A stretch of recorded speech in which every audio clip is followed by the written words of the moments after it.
You, John Fitzgerald Kennedy, do solemnly swear. I, John Fitzgerald Kennedy, do solemnly swear. That you will faithfully execute the office of President of the United States. That I will faithfully execute the office of President of the United States. And will, to the best of your ability. And will, to the best of my ability. Preserve, protect, and defend the Constitution of the United States. Preserve, protect, and defend the Constitution of the United States. So help you God. So help me God.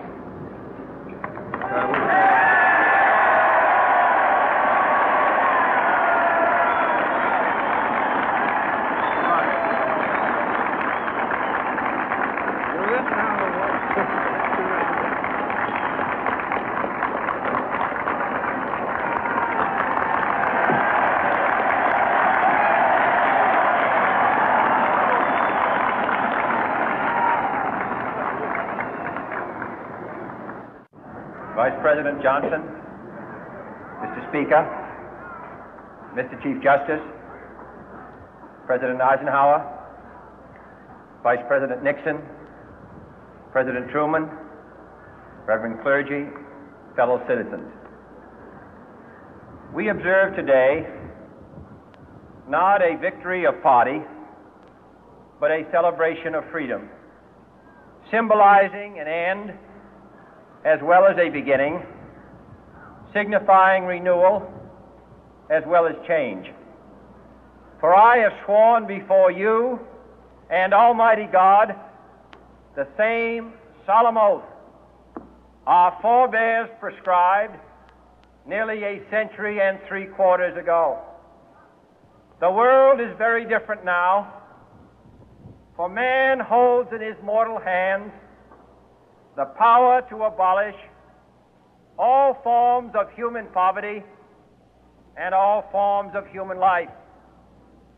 And yet the same revolutionary beliefs for which our forebears fought are still at issue around the globe. The belief that the rights of man come not from the generosity of the state, but from the hand of God. We dare not forget today that we are the heirs of that first revolution. Let the word go forth from this time and place to friend and foe alike that the torch has been passed to a new generation of Americans born in this century, tempered by war, disciplined by a hard and bitter peace, proud of our ancient heritage, and unwilling to witness or permit the slow undoing of those human rights to which this nation has always been committed and to which we are committed today at home and around the world.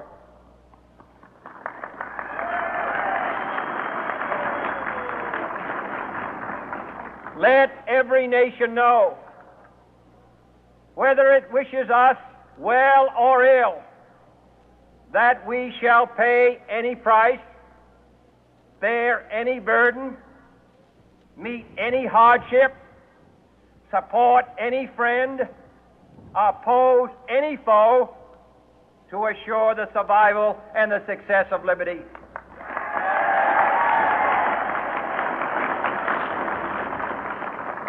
This much we pledge and more. To those old allies whose cultural and spiritual origins we share, we pledge the loyalty of faithful friends. United, there is little we cannot do in a host of cooperative ventures.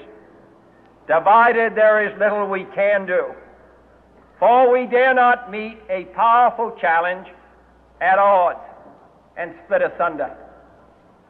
To those new states whom we welcome to the ranks of the free, we pledge our word that one form of colonial control shall not have passed away merely to be replaced by a far more iron tyranny. We shall not always expect to find them supporting our view, but we shall always hope to find them strongly supporting their own freedom, and to remember that in the past, those who foolishly sought power by riding the back of the tiger ended up inside.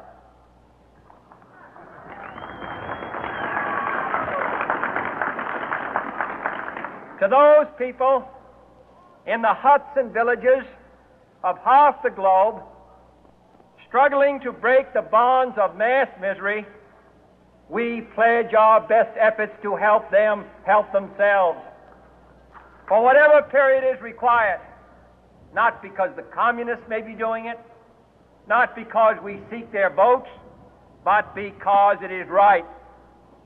If a free society cannot help the many who are poor, it cannot save the few who are rich.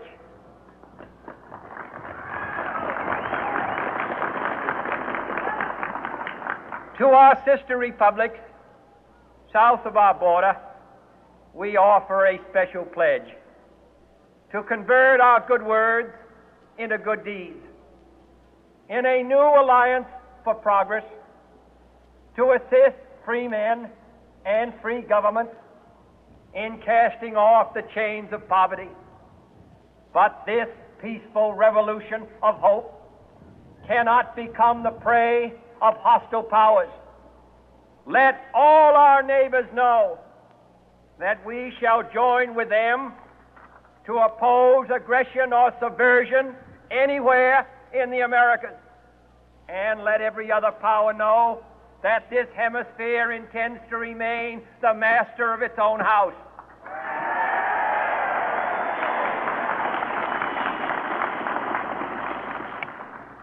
To that world assembly of sovereign states, the United Nations, our last best hope, in an age where the instruments of war have far outpaced the instruments of peace, we renew our pledge of support to prevent it from becoming merely a forum for invective, to strengthen its shield of the new and the weak, and to enlarge the area in which its writ may run.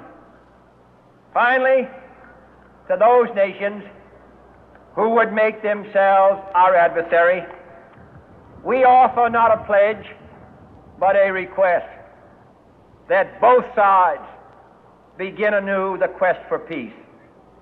Before the dark powers of destruction, unleashed by science, engulf all humanity in planned or accidental self-destruction, we dare not tempt them with weakness, for only when our arms are sufficient beyond doubt can we be certain beyond doubt that they will never be employed.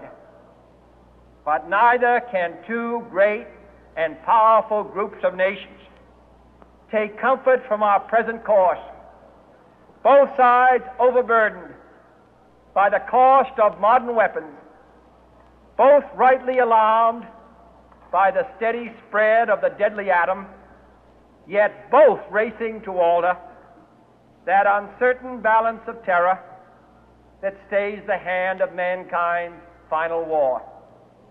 So let us begin anew, remembering on both sides that civility is not a sign of weakness, and sincerity is always subject to proof. Let us never negotiate out of fear, but let us never fear to negotiate.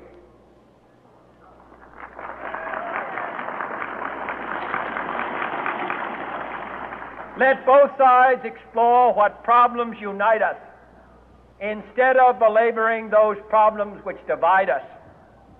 Let both sides, for the first time, formulate serious and precise proposals for the inspection and control of arms, and bring the absolute power to destroy other nations under the absolute control of all nations.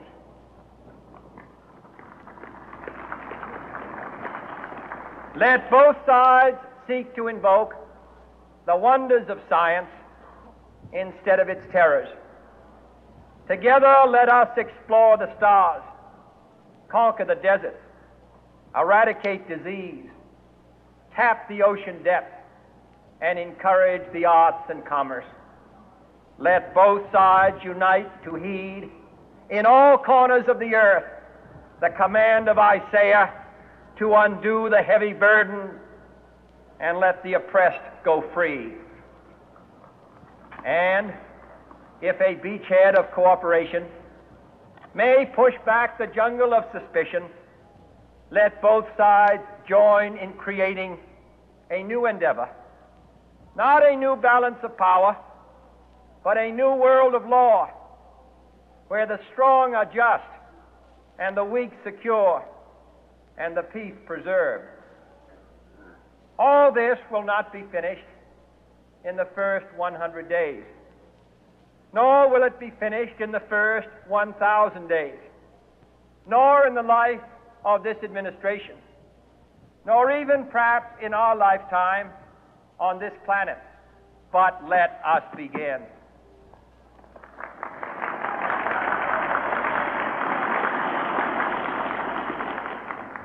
In your hands, my fellow citizens, more than mine, will rest the final success or failure of our course. Since this country was founded, each generation of Americans has been summoned to give testimony to its national loyalty. The graves of young Americans who answered the call to service surround the globe. Now the trumpet summons us again, not as a call to bear arms, though arms we need, not as a call to battle, though in battle we are, but a call to bear the burden of a long twilight struggle, year in and year out, rejoicing in hope, patient in tribulation, a struggle against the common enemies of man, tyranny, poverty, disease, and war itself. Can we forge against these enemies a grand and global alliance, north and south, east and west, that can assure a more fruitful life for all mankind? Will you join in that historic effort?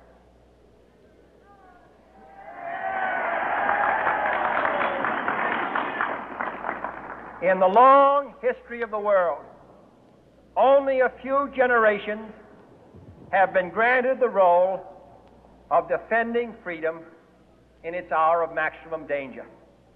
I do not shrink from this responsibility. I welcome it.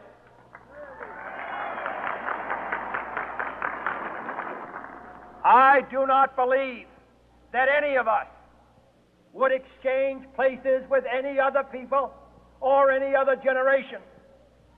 The energy, the faith, the devotion which we bring to this endeavor will light our country and all who serve it. And the glow from that fire can truly light the world.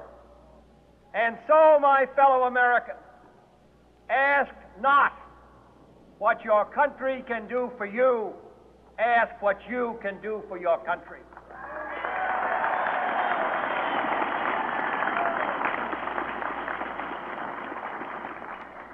My fellow citizens of the world, ask not what America will do for you, but what together we can do for the freedom of man.